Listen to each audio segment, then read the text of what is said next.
Welcome to CRJ 151. This week we're looking at Chapter 12, Controlling Drug Use.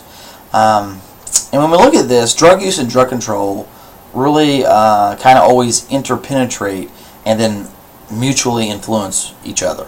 So drug legislation is usually passed because the consumption of a certain psychoactive substance has reached levels in the public attention that politicians, legislators, interest groups, and the general public feel brings on the need for certain legislative action, which is often criminalization of that particular substance.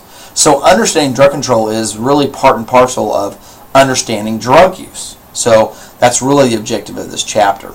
Now, 19th century America was described as a dope fiend's paradise, with almost any then available substance sold at almost any imaginable retail outlet and used really at unimaginable levels. Now, public attention brought to rampant drug use stimulated a very substantial volume of drug laws that attempted to kind of rein in that out-of-control situation. Unfortunately, protectionism of the user and the user's family is rarely the complete or the whole story.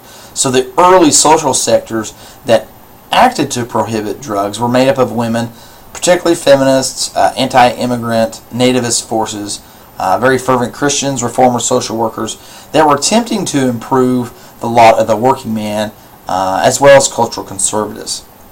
So the first drug at which the anti-drug legislation was directed was alcohol, and we know what happened there.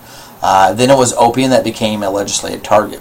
So in much of this legislation, racism and anti-ethnic prejudice really provided kind of the engine of legislative action. So with opium, it was the Chinese. With marijuana, it was Mexican Americans. With alcohol, it was against immigrants. And especially during World War I, it was the Germans.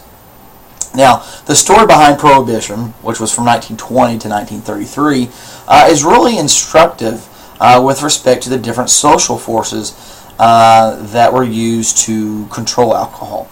It also looks at the forces that brought about the law's ultimate defeat, not to mention that the unanticipated consequences that took place while it was in place. I mean, we actually saw an increase in violent crime. Now, the current federal law of the land is what we call the Drug Control Act, or the Controlled Substances Act.